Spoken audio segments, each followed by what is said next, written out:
David Crowley, a former U.S. soldier, worked tirelessly after serving the U.S. government to expose them in what he believed to be an elite, globalist conspiracy to implement martial law, round up American citizens in Fema prison camps, and execute American citizens by guns and guillotines under a complete totalitarian police state.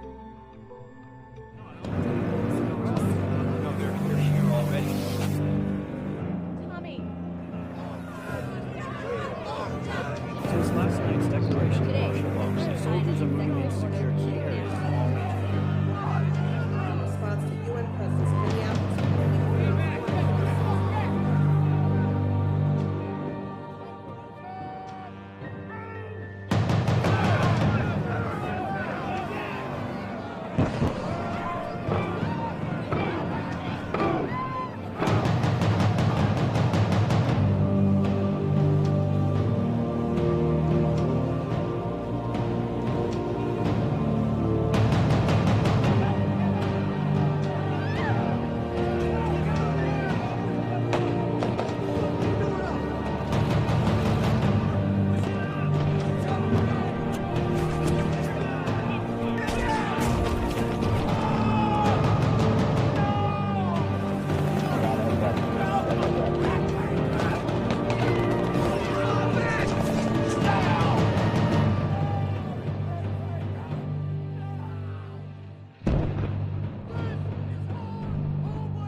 Last night I dreamt about how things were. And then I woke up here. The New York Times wrote about him. After serving in Iraq and Afghanistan, David Crowley began work on a spectacularly ambitious feature film called Gray State. Crowley's film was supposed to be a dystopian thriller designed as a warning against authoritarian control. But despite progress in this film, it never happened. The movie was never released. It is documented that he had a huge following and support base. Check out this documentary called A Gray State, following David's progress with the project. Kind of fits in perfect, timing-wise, of what's going on with the government, even the police forces or different things like that. You couldn't ask for better film to come out now. At first I thought it was kind of cool because there was a lot of action going on, but as I heard a little bit about the concept, it became a little eerie. The ideas that they're dealing with in Gray State are definitely very frightening. If it is true, that's frightening in and of itself, but almost what's more frightening is not knowing whether it's true or not. I do have fear. I do have fear about what the future holds. Something of this magnitude has never really been done in the Twin Cities film community, I think, just from my years being here. I think it's never been done because I don't think people have ever tried to envision of doing something like this before, as in like a dark, character-driven piece with a compelling story, but yet intense military action. A lot of people don't have that experience, and what David and Mitch have brought to the table has helped them achieve this dream and this realization, but also in the mindset of saying, "F it, why hasn't this been done?" I didn't really know that it was going to turn out to be this epic story about, a country gone wrong. I've always joked that they're producing a docudrama. Hopefully it doesn't quite turn into a documentary. Well, it's certainly not a documentary by strict definition. Is it something that can happen? I'd say absolutely it can happen. And in fact, I'd say that history has shown us that it has happened more than once. It's a fictional story, but it's a real scenario.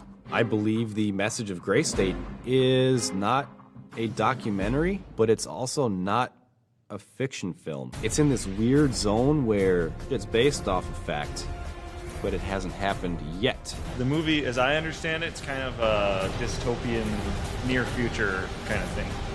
It's kind of like 1984. I like that. But I don't really know anything else about it at all. It's sort of the government behind the government, the power behind the power. There's sort of an Orwellian element to it. I see it as a very real possibility, and in the last few years, it's becoming even more realistic. I mean, you're seeing the potential complete collapse of America, of a global economy. We're seeing the Orwellian nightmare unfold. We're seeing this mass surveillance society. So what happened? Mainstream media reported that David Crowley was suffering from mental illness, and due to his post-traumatic stress from serving in the military and his obsession in conspiracies, as the New York Times put it, he killed his wife, child, and then turned the gun on himself and committed suicide. Shock. Shock. You know, that you have something that happens like that next door, and you don't really know when it happened. Crowley wasn't going to make any friends in Washington, D.C. The police have already labeled the events suspicious, and an investigation is ongoing. The question is now raised: who stands to gain from the death of David Crowley? Insiders close to Crowley stated on social media that Gray State was funded to the tune of $30 million. A-list actors had already signed on to the picture, and Crowley was going to be an associate producer and watch his script come to life on the silver screen. The stars seemed to be aligned for his success. Now, the Daily Mail in the UK is painting Crowley as a gun fanatic. They published this photo from Crowley's Twitter account. However, when you look at the whole tweet, you get the real story. All of those guns are airsoft guns, which are similar to paintball guns and not a massive arsenal of assault weapons. Speculations abound among his supporters. A Facebook page titled Justice for David Crowley of Gray State now has over 800 likes. Their mission is to see Crowley's film created, and they declare David Crowley did not murder his family. Nobody is buying their bullcrap story. Chilling police audio has now been released, revealing that the backsliding door was left ajar. 2933 Sam 14 for suspicion, 1055 Ramsdale Drive. Cop reporting suspicious behavior next door. Went over to the home to the right of the RP, sees dead bodies inside the house, dog inside, sees a gun in the house on the floor. 933, I copy. There's several obviously deceased bodies in the front. Why don't you give us 1033, wait for 34 to get here and we'll make entry. 4933, rear slider is unlocked, slightly ajar. The Apple Valley police claim that Crowley left a note saying, "Submit to Allah now." Awful convenient, considering 2014 was around the height of the controlled ISIS movement by the United States government. Crowley had never made any open statements about being a Muslim, and for someone who was so passionate about exposing the U.S. government, if he was radicalized in Iraq or Afghanistan, it is believed that he would have announced his intentions before such an act would even take place. It just doesn't make sense. Now, David Crowley's wife had a former Muslim background, and there are some online trying to pin this tragedy on a former U.S. soldier having a mental breakdown and taking it out on his former Muslim wife and young daughter. But all sources say that he was head over heels for his wife and daughter, and that he loved her family very much, and that he had no problem with her Muslim background. Journalist Douglas J. Hagman wrote an article titled "Filmmaker David Crowley Dead in Murder-Suicide Confided, I'm not prone to suicide." Hagman said, "I recalled him being very detail-oriented and knew that creating this movie was not going to be a small or short project. He spoke of his wife and daughter with the pride of a loving husband and father. He spoke of what he saw as a country in dire trouble from a ruling elite who were bent on the destruction of our country and our way of life. He was not, however, fanatical about what he saw taking place. The death of David Crowley, his wife, and daughter is more than a tragedy. It seems to fit a disturbing pattern.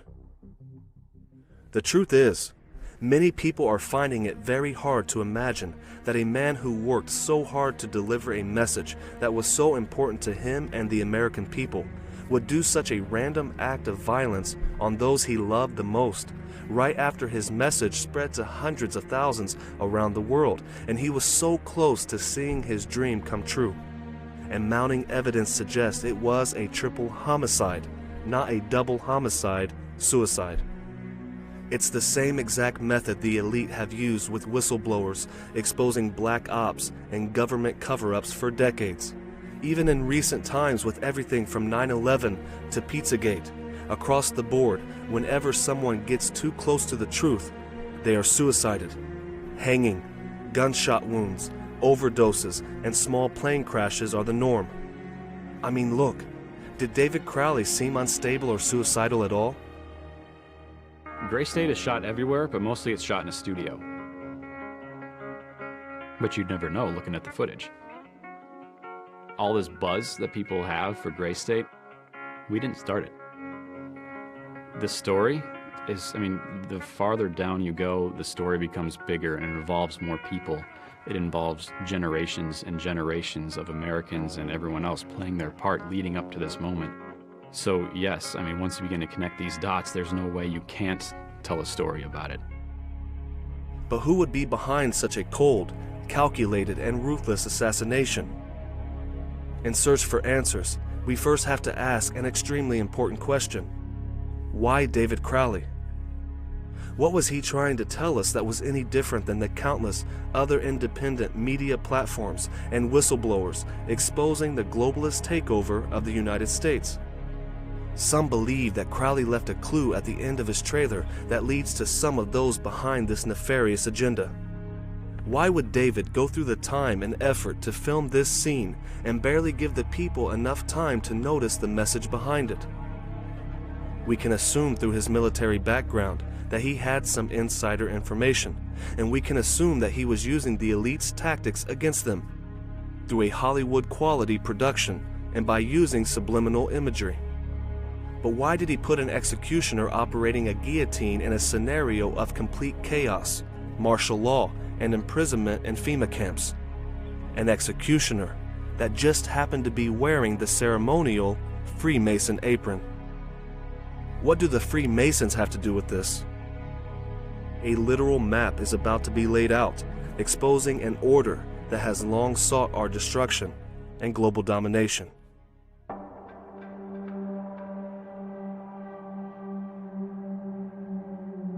What you are about to watch is a police officer who spoke out at a rally held by former Congressman Ron Paul during his presidential campaign in 2008.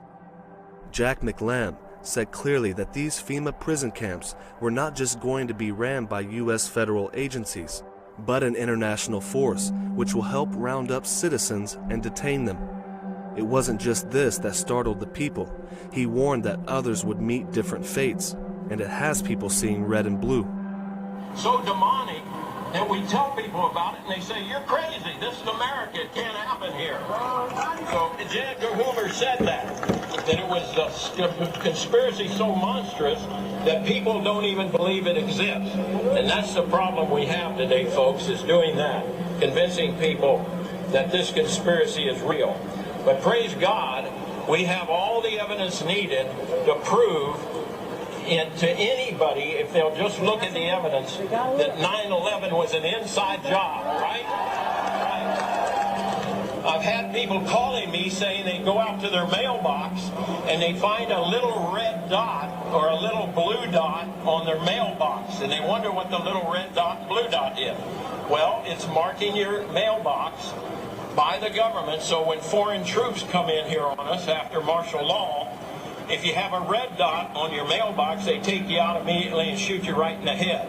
But if you have a blue dot, they take you to the FEMA camps being built by Halliburton right now to house 50 million Americans. They're building enough concentration camps in America by Halliburton that Cheney's getting rich off of, Vice President Cheney's getting rich off of, to put those with the blue dot on your mailbox in those concentration camps. Now, if you go out and you find a pink dot on your mailbox, that means that they believe you'll be a good slave and you're going to go along with the program and serve our international Antichrist masters. So watch for that dot. They haven't got up to our area yet because they're afraid we might catch them putting the dots on the mailbox and they wouldn't get back to their home at night, you know, if we catch them. But it's time to prepare, folks. It's time to prepare. The news of the red and blue FEMA list spread quickly. Local news agencies around the country, especially down south near affected hurricane areas, even picked up on the story. What's with the X marks that have been left on street curbs? Residents of at least 2 Northside neighborhoods report seeing more and more of these things. So we sent out our Jesse Degollado to check it out. If X marks the spot, then why here? Why are there small red X's scattered here and there along curbs and sidewalks? Even X's that were apparently cut into fresh cement, then colored blue. Our intelligence unit is looking into it. Our North Property Crimes unit is looking into it, and we also have our patrol officers in the area are well aware of the situation. So are they a way of alerting burglars? Who's home and who's not? It doesn't appear that there's anything sinister going on. Still, police aren't ruling anything out. Maybe they're markings for underground utilities. That is one of the prevailing theories that we're looking into, that it could be. Yet SAWS, CPS Energy, Public Works, and Solid Waste Management tell us they don't use markings like this. You know, I never noticed that up until now. Olivia Guzman, who has a red X in front of her house, agrees given where her utilities are located. No, they're over here. That's the phone, AT&T, right there. Then why are they here? Shall I go on? Okay, we've got 3 lists. People have consistently asked me about the 3 lists. The red list, the blue list, the yellow list. One of my friends decided to follow the blue splotches, markers that they've put on these road signs, and strangely enough, it led them to a site that shouldn't have had barbed wire, but it did, and looked like it had been built for the purpose of being a concentration camp in the future. Yes, that's what these lists are all about. The red list will be it's 187,000 Americans, and the lists, which are on computers, have already been distributed. And perhaps the scenario that will happen to round up people on the red list will go like this. And this comes from a man who, part of it comes, the bulk of it comes from a man who was the inspector for the Joint Chiefs of Staff of these concentration camps. There may be an electrical blackout at night. If you have an electrical blackout, watch out. It might be a cover for them coming for the red list. And then people like these Russians who are hiding, they have these the names. They will come at 4 a.m. just like they came at that time for Jesus. They'll pull you out of your house, and they'll take you in a van, take you to like a cul-de-sac where helicopters flying in that are black. They're flying off of their regular system navigation, will take you to sites and then take you to locations where you will be terminated. A government that taps your phone, collects your data, and monitors your whereabouts with impunity. A government preparing to use that data against you when it strikes. And the final takeover begins. The takeover of America. By a well-oiled and well-armed multinational group of elites that will cull, kill, and subjugate. Happening as we sit here. It's happening all around us. The other shoe waiting to drop. It'll probably start on a Friday. The banks will announce a security action necessitating their computers to go offline all weekend. Digital money will disappear. They can just steal your money? Followed by the detonation of strategic electromagnetic pulse bombs to knock out major grids. What will seem like an attack on America by terrorists or Russia. There has been a lot of talk circling online regarding what these lists really are. Who would make it on the list, and if these red and blue FEMA lists even exist at all. But the truth is, we're all on lists. This is a fact that has been exposed and known for years, but it's what they're planning on doing to the people who are on those lists that's becoming eerily more clear.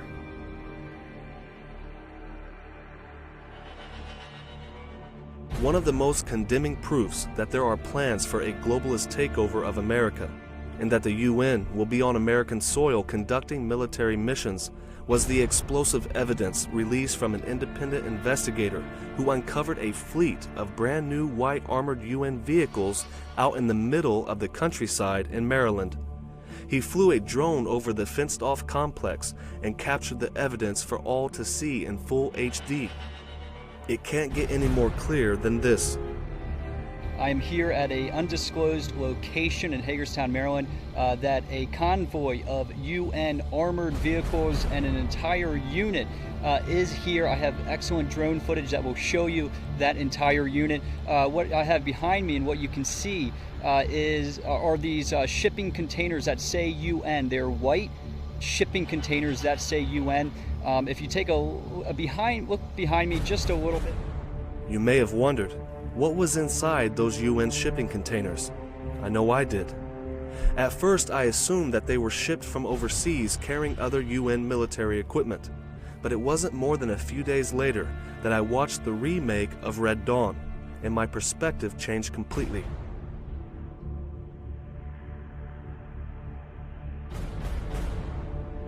Come on, it's right in front of our faces. These shipping containers are for people like you and me. Makeshift prison containers that they shove people in like sardines. These shipping containers were even seen at select Walmarts that participated in the Jade Helm 15 exercises and other Walmart locations around the country that shut down and saw a heavy military presence. Some say that the shipping containers were used to haul out shelving and merchandise from Walmart, but I can't accept that claim.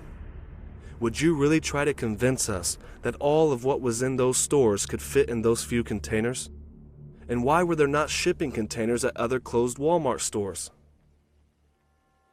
Walmarts have one of the largest fleets of semi-trucks out there on the roads today. Why would they go through the trouble of dropping off a handful of containers? So we have to ask, is Walmart and other strategic military locations in America preparing for such a scenario where they would hold American citizens in such inhumane conditions? Unfortunately, all evidences suggest that they are already prepared.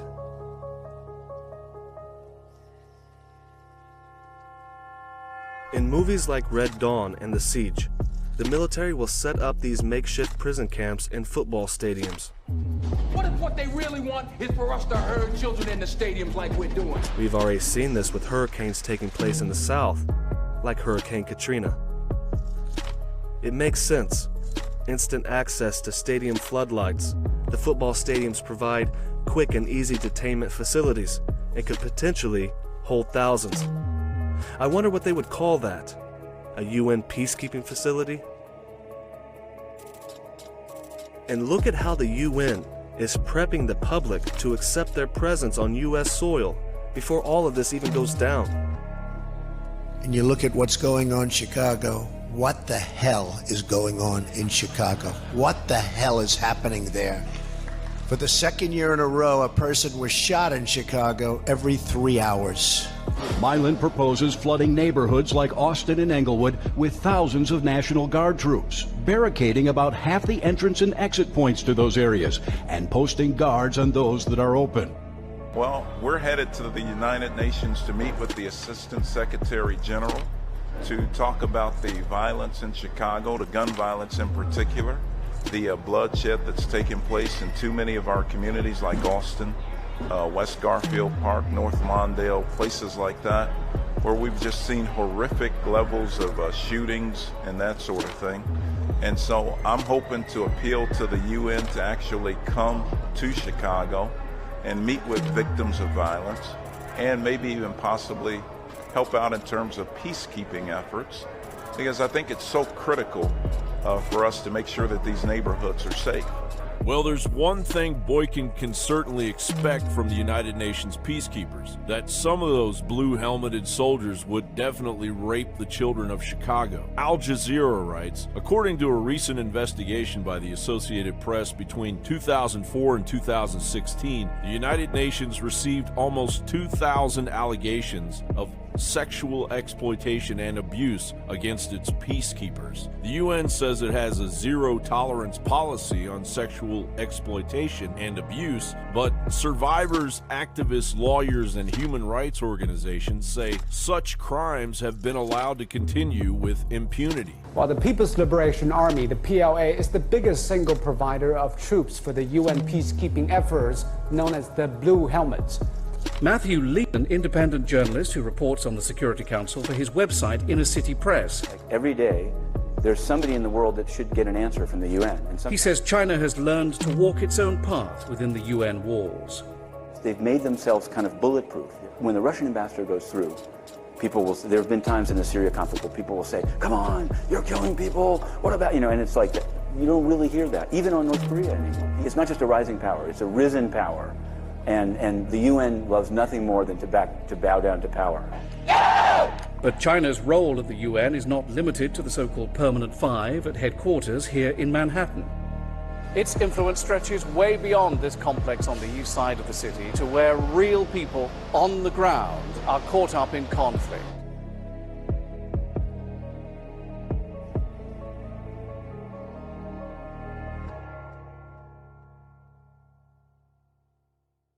This brave woman called out former U.S. President Bill Clinton on national TV, and Clinton didn't shrug off what she said as being untrue or a conspiracy theory at all. The fact is, he actually confirmed FEMA prison camps were being built back then, post-Rex 84, and that the U.S. had an agenda with the United Nations to operate within the United States for some time. Go ahead. This is not another subject.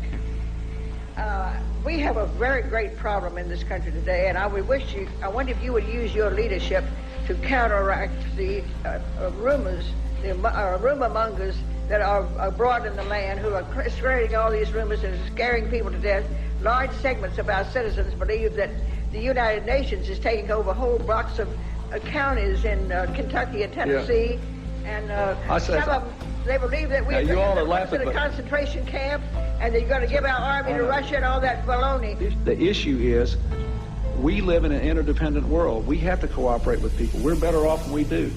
We're better off with NATO. We're better off with the United Nations. We're better off when these countries can work together. So I just think for folks that are worried about this out in the country, they need to be thinking about how we're not going to give up our freedom or our independence, but we're not going to go it alone into the 21st century either. We're going to work together.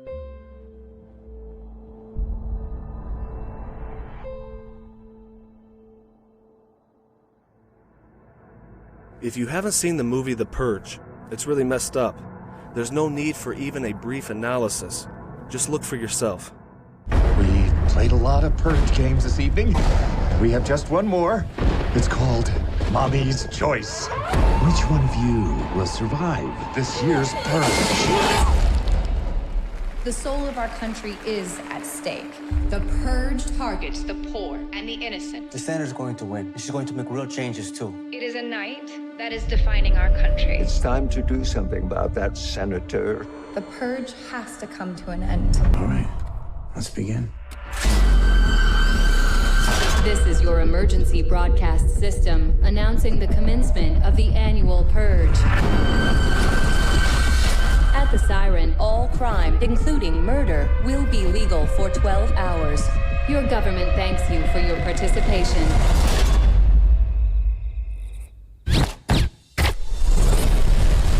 Someone betrayed us. This is not a drill.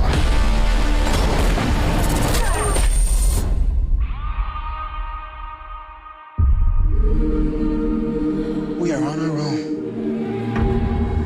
We have one goal right now. Survival.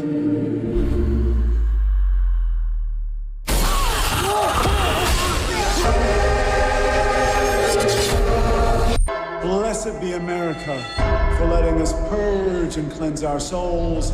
Join me as we eliminate evil. Purge and purify. Purge and purify.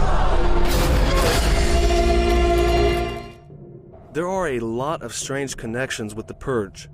One being that Jared Kushner, Trump's son-in-law and senior advisor to the White House, actually hired the Purge's publicist to work in the White House. Besides the obvious, the reason that's strange is that we heard Donald Trump's campaign slogan, "Make America Great Again," echo throughout the airwaves. Together, we will make America strong again. We will make America wealthy again. We will make America proud again. We will make America safe again. And yes, together, we will make America great again. Now take a look at the Purge's promo poster. Keep America great. Ronald Reagan, one of the presidents that helped write this American enslavement package, also used the campaign slogan, "Make America Great Again." For those who've abandoned hope, we'll restore hope and we'll welcome them into a great national crusade to make America great again. For those who've abandoned hope, we'll restore hope and we'll welcome them into a great national crusade to make America great again. Reagan was making America great again by signing over 300 executive orders, more than even George W. Bush himself, helping make all of what you see today a reality. For the writer of The Purge, James DeMonico, which is an old Roman Catholic by his own admission, some even speculate a Jesuit, it really appears that the elite want to create an order out of chaos scenario. Even the American militia member that went to Texas during Hurricane Harvey mentioned this in his testimony, and he said that the federal agencies were doing nothing to protect the people, only the local authorities and the militia. The first thing that I noticed there, that it was like the Purge. All I could hear that night was car alarms going off and glass breaking and gunshots. FEMA and other people were flooding these small towns without doing evacuations and didn't care if people were dying. In late October 2017, Jared Kushner made an unannounced trip to Riyadh, actually catching some U.S. intelligence officers off guard, meeting with then Crown Prince of Saudi Arabia, Mohammed bin Salman. David Ignatius reported from the Washington Post. The two princes were said to have stayed up until nearly 4 a.m., several nights, swapping stories and planning strategy. Can I reveal, Jared, how long we've known you? This meeting was just days before Mohammed bin Salman carried out his royal purge, as it was called on nearly every news outlet, nearly every day, in this apparent and obvious U.S. psyop. Mohammed bin Salman eliminated all opposition to his sudden rise to the throne and his moves to invest huge amounts of money in the new futuristic AI city called Neom, the city which now houses Peter Thiel's Palantir that is spying on the entire world with a particular focus on the Middle East. With Donald Trump's support, bin Salman even gathered up most of the $500 billion he needed to build the city from the billionaire Saudi princes and business leaders he killed or arrested. Saudi Crown Prince Mohammed bin Salman ordered targeting of the helicopter carrying Prince Mansour bin Mukrin and 7 others, as it was believed that he was opposed to bin Salman's succession to the throne.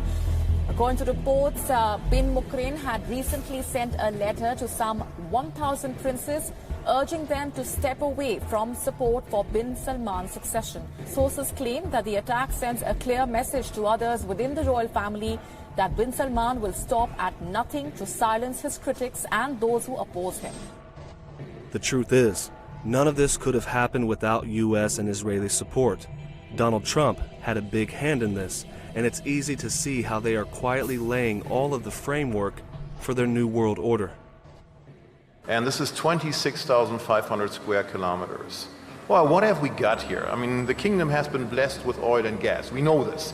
The kingdom has been blessed with the new oil and gas, which is sun, right? And Neom has been blessed on top of it with wind. You know, so we can create something that is fully regenerative power. So from the sun and the sunshine, we make all of it 100% using the nature of the kingdom. Saudi has the great Mecca. We will create 2 more Mecca.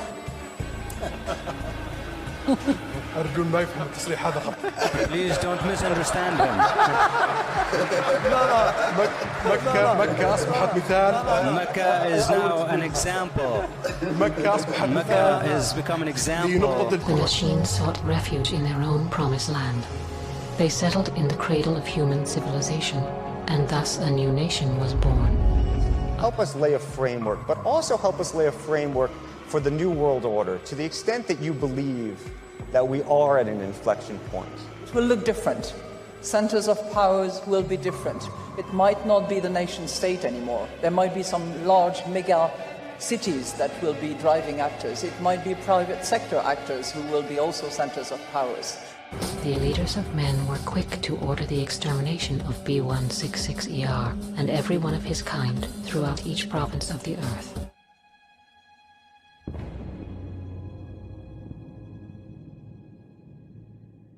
Super high-tech and elite stuff. No matter how big their role, Trump and Kushner are definitely players in this globalist agenda today, working from the orders that were laid out before them. Their cooperation and connections suggest so. But will the globalists help make America great again? It's highly unlikely, but they are making something that caught my attention in the movie The Purge. It was the blatant reference to this new, industrial-looking guillotine. I wish I could tell you that all of this has nothing to do with anything, but I'm not so sure anymore. What do we know? We know that there are no coincidences, that most of these movies display concepts for a reason. They are purposeful to the writer and director. We have seen it with several movies in this series so far, and the list of globalist agendas inside Hollywood movies is a topic all by itself. The government always talks about separating church and state. But are they separating movie and state? It doesn't seem like it. Now, whether the Freemasons will be personally operating guillotines, as David Crowley was hinting towards the end of his trailer for Gray State, is a speculation that I can't make. But it's a striking comparison and connection nonetheless. And most shocking of all, Barack Obama signed another executive order authorizing such spending before the movie Purge election year ever went public. Obama signed into law the lethal execution by guillotine and hid it in the 2,300-some pages of Obamacare of all places, under ICD 9E978, titled Legal Execution in Obamacare. Guillotines were listed as the #2 method of execution, right behind one of Adolf Hitler's favorite methods, asphyxiation by gas. Government hopes and spending suggest that the elite want to go back to using guillotines for executions. That's why we are hearing statements inside the American government that the guillotine is probably the best method.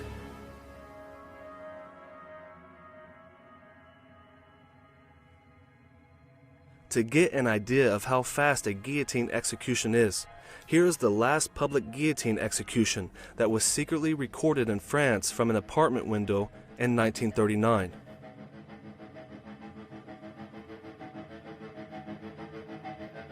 I'm sure you can recall King Louis XVI and Marie Antoinette.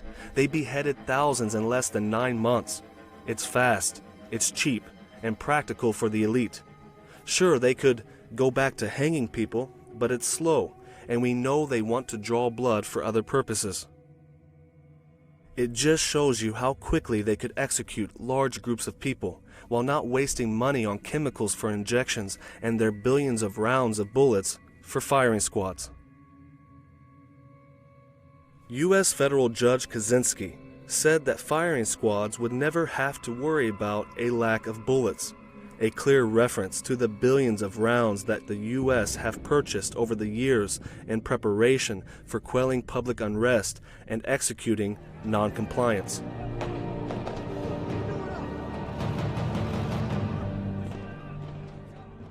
In the event that this thing goes full scale, they will have to get rid of hundreds of thousands, some even believe millions of bodies that will be spread out throughout the country. And not every facility will have industrial-sized furnaces like the Beech Grove facility and other large hubs around the country. They have certainly learned from the concentration camps and inquisitions in the past. Piling up bodies and burying them in mass graves can create huge health issues, but they have planned for that too. Hundreds of thousands of large industrial coffins have been discovered over the years, hidden in remote locations all over the country, especially in the South, near states that Jade Helm deemed to be hostile to the international invasion. In Madison, Georgia, to my right, this was previously was a soybean field, and this little new cut road divided this field, and the right side of the road was filled with which I thought was portable toilets. I never looked at them that close. Same in color, maybe black, but which was an odd color. And I was sitting there going over my notes, and a van pulled alongside of me, and it turned out to be the property owner. And he greeted me, and he was by himself, and so we had a good little dialogue there, and I asked him about the field of black boxes. What were they? Because I'd never seen anything like that, and his statement was that if he told me, I would be one of few people in Madison, Georgia that knew about them. And he says they're disposable coffins, I believe he told me. I asked him who owned them, and he stated that the CDC owned them and that they were leasing his land for storage. And he said his brother worked with the CDC in Atlanta and had been asked by the CDC to do a 3-year extension to place temporary morgues all across the nation. We flagged down the pickup truck, and it was providential that the driver of this pickup truck turned out to be the son of the man that owned this field. So naturally, we started asking him questions. And he told us that not long ago, there had been as many as 500,000 of these grave liners or disposable coffins. We asked him for permission if we could look around, and he said yes. So we did. We're just getting an idea for the size of these boxes. What could these boxes be used for? Well, they're called casket liners. And that's an interesting term, isn't it? It's a casket liner. When I first heard the term casket liner, I thought perhaps a lining for a casket. But this is too big to be on the inside of a casket. So certainly this could be used as a casket. This is an inexpensive casket. And you can see the size here. There's lots of room. I think my friends here, we could all probably get inside. It might be a little cozy, but we'd fit just fine. Which tells me that these liners can be used for more than just one. And one more time, what kind of liners are these? Casket liners. These are casket liners. That's what the man said. That's what the man told us. To truly grasp how big and real this is, drone footage was released not too long ago, revealing one of these industrial yards filled with these large plastic coffins.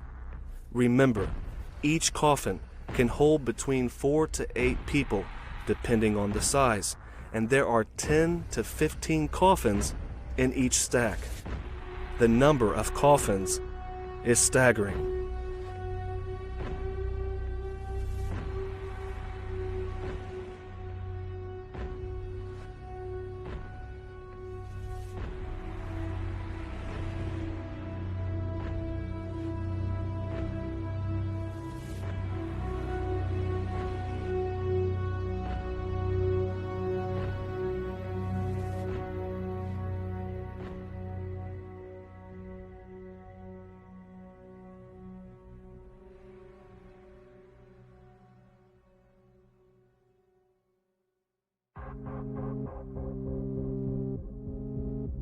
America not only has prison camps and re-education camps, but it is also preparing for large, forced labor camps.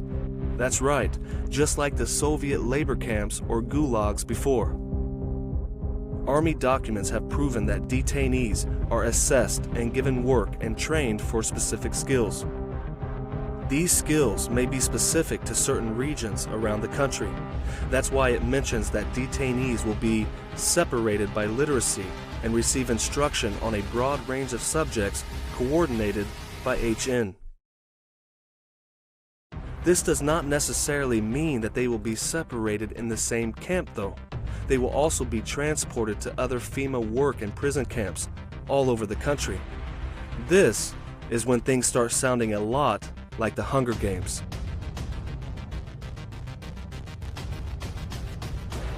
Clear the square! You're all under curfew! Anyone out after dark will be shot on sight!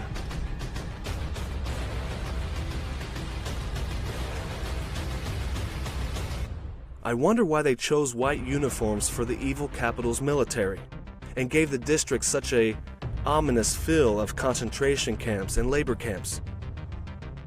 At all first glances, this really does look like some exaggerated, futuristic Roman Nazi concentration camp. And isn't it ironic that many behind this Western globalist takeover are Romans and Nazis? It has been proven for years. Nazis brought over through Project Paperclip, embedded in U.S. intelligence, government, and scientific operations. The Roman laws, Rome, Maryland, Washington, D.C., Jesuit operations, Roman Catholic influence within the U.S. government. It really does give you the feeling of the Nazis and Roman Catholic Church coming back to finish what they started some time ago. To understand this, look at the premise around the Hunger Games. Besides the aspect of human hunting parties, which the elite do take part in today and have for decades, it's the capital. This capital is ruling over these large districts. Each district has a specific skill or work they perform for the betterment of the capital, just like the Department of Army Internment and Resettlement Operations. And especially with FEMA prison camps all over the country, it establishes commanders to maintain occupational skills, be it energy or industrial services, farming, transportation, technology, sciences, you name it. This is Capital TV. Since the dark days, our great nation has known only peace. Ours is an elegant system, conceived to nourish and protect. Your districts are the body. The capital is the beating heart. Your hard work feeds us, and in return, we feed and protect you. But if you resist the system, you starve yourself. If you fight against it, it is you who will bleed. I know you will stand with me, with us, with all of us, together, as one. Panem today, Panem tomorrow, Panem forever. This was an animated film trailer that was released by the company AMC Theaters, posted on November 11th, 2013. AMC posted an announcement saying, "We have something really special for you. This is an unofficial look at each district in Panem." But again, it's just a movie, right?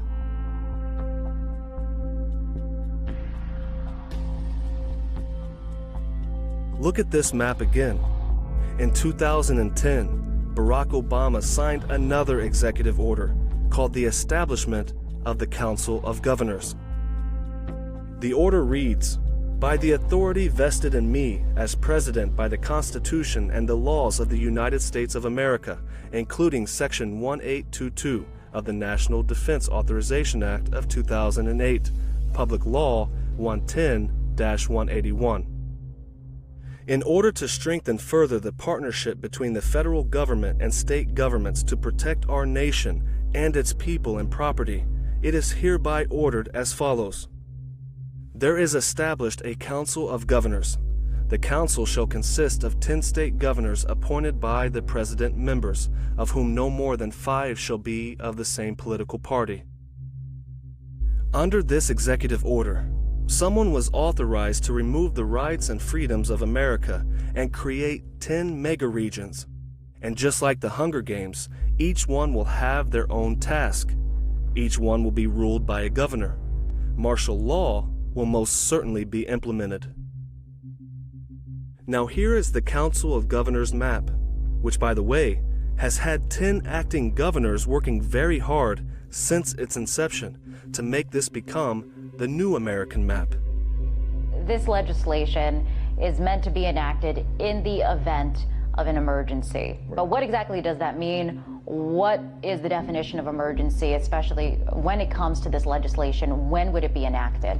Sure. We have to go back to 1988 to the Stafford Act bill to actually get the definition of emergency. And this covers things like tornadoes, floods, hurricanes, natural disasters.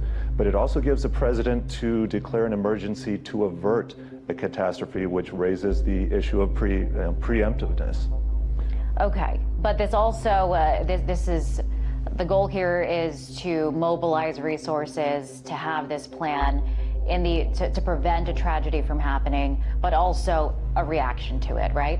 Yes, a reaction, and that's where some of the concerns for civil liberties activists comes in, because it's a slippery slope. Once the government has this power and all these centers are set up, and it's at least 6, maybe more, probably more, there is a real potential for the abuse of power here. Okay, interesting. You know, we have this map that shows how the U.S. would be divided in the event of an emergency, if we can pull that up there. There it is. So this is how the U.S. will be divided into districts. You see 10 of them there. This is according to the National Emergency Center establishment. Can you describe what this map is? What exactly does that mean? I mean, it doesn't really make sense in terms of states as we know them. What is this classification system? What are the purposes? It doesn't look like the map that you and I saw in elementary school. Not at all. Effectively, the U.S. has been cordoned off into these different districts. And so these new emergency centers will be spread out throughout the United States in most of these eventually. And it gives FEMA and the Department of Homeland Security jurisdiction over what goes on in these places during a time of emergency.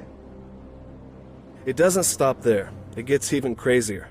In the Anatomy of Panem that was released by the Hunger Games, you can see that they are depicting the southern coastal lines and the west coast being underwater. PBS actually aired a report published in the journal Environment Research Letters, and it tells the same exact story. Professional teams used data from the U.S. Geological Survey to show that all continental U.S. coastlines are at risk today. And this is a future projected map that was allegedly linked to the Navy. It shows the very same picture as the Anatomy of Panem, but as you can see, the damage on the Navy map is a bit more extensive. There is a big debate regarding the validity of this map, but it is odd that they are so similar. And what's even more concerning is that it is alleged that the elite will cause this all to happen through geoengineering, which we have already proven exists and is being used today. All of us have been warned, and enough proofs have come forward that they are using technology to intensify earthquakes, hurricanes, tsunamis. Each year, natural disasters are getting bigger, more violent, and destroying more land, creating the perfect breeding ground for the government agencies to sweep in and get the people ready for their new America. Then there is this image that was released years ago, depicting the 10 FEMA regions, just like RT News aired in that interview on FEMA camps. When you look at the maps, they are identical. So who will be running these mega regions? Who are these 10 members of the Council of Governors? Not your everyday household names in US politics, but these guys are running mega regions today. They're Jesuits. They all have Jesuit roots. Take, for example, the governor of Connecticut and co-chair of the Council of Governors, Donnell Malloy. He played soccer at McQuaid Jesuit High School and was honored at the Jesuits' Fairfield University. The list goes on and on. The Jesuits have a long-standing oath to rule this world. The Roman Catholic Church has proven their intentions in the past with the Inquisitions, the Crusades, supporting Mussolini and Hitler, and now, after infiltrating nearly every ruling facet of government, military, intelligence, and religious institutions on this planet, it really feels like they are preparing for some 21st century Inquisition and Nazi resurrection. They really want this. This is not a game. This documentary series is not for entertainment. This is real. Yes, are there other elements involved? For sure.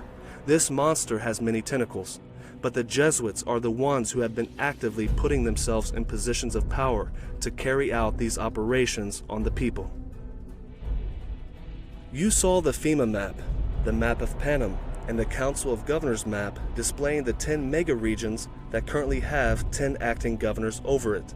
And now you know that the 10 governors are all Jesuits. What you may not know is that the Jesuits also have their own map of the world, what they call Jesuit assistancies, or Jesuit provinces. Look at the Jesuit province map of North America. The Jesuit provinces of North America have been in place for nearly 2 centuries. The Fema region map and the Council of 10 Governors map that was signed into law by Barack Obama are all exactly the same map. There is little variation to be argued, if any at all. Just like the Jesuits have been the pen and inspiration behind tyrannical movements of the past, they are certainly behind passing the executive orders to break the United States up into 10 mega regions, and they will be the ones running these regions if they have their way. And how is that shocking? Obama's entire Security Council were Jesuits.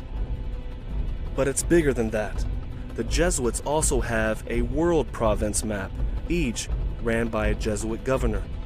It's a pyramidal structure, and that's why Adolf Hitler admired the Jesuits so much. He said, "Until now, there has never been anything more grandiose on the earth than the hierarchical organization of the Roman Catholic Church. I transferred much of this organization into my own party." So basically, the 10 governors of the United States report to that one governor who is overseeing the entire continent. It's safe to assume that the Jesuits want Roman Catholicism to be the one world religion. That's why they do what they do. But who would be operating the one world government for the Western Global Alliance? It really is right there for all of us to see. It's the very ones that are hiding military vehicles throughout America today.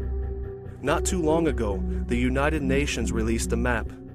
And you guessed it, it's the same exact map as the Jesuit World Province map. Are the Jesuits running the United Nations and this Western Global Alliance? Does it even matter? All I know is today you have a choice. You can be among those who recognize the truth but turn away by asking that hopeless question, what can I do about it? But that can no longer be an excuse. We as a people from all walks of life and faith can do a great deal together. How often are we reminded in the holy verses of how God gives relief and victory to that small party that stands up against the tyrants? And make no mistake about it, the worst of tyrants are here today.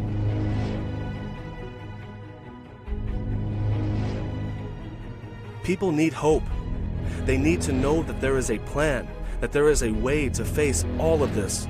And though these evil tyrants are plotting our destruction, know that God too is plotting, and He is the best of plotters, and soon the pillars of this evil tyrannical system will collapse. No matter the hardships that we are about to face, no matter how dark the times are to come, humanity is going to shine through it.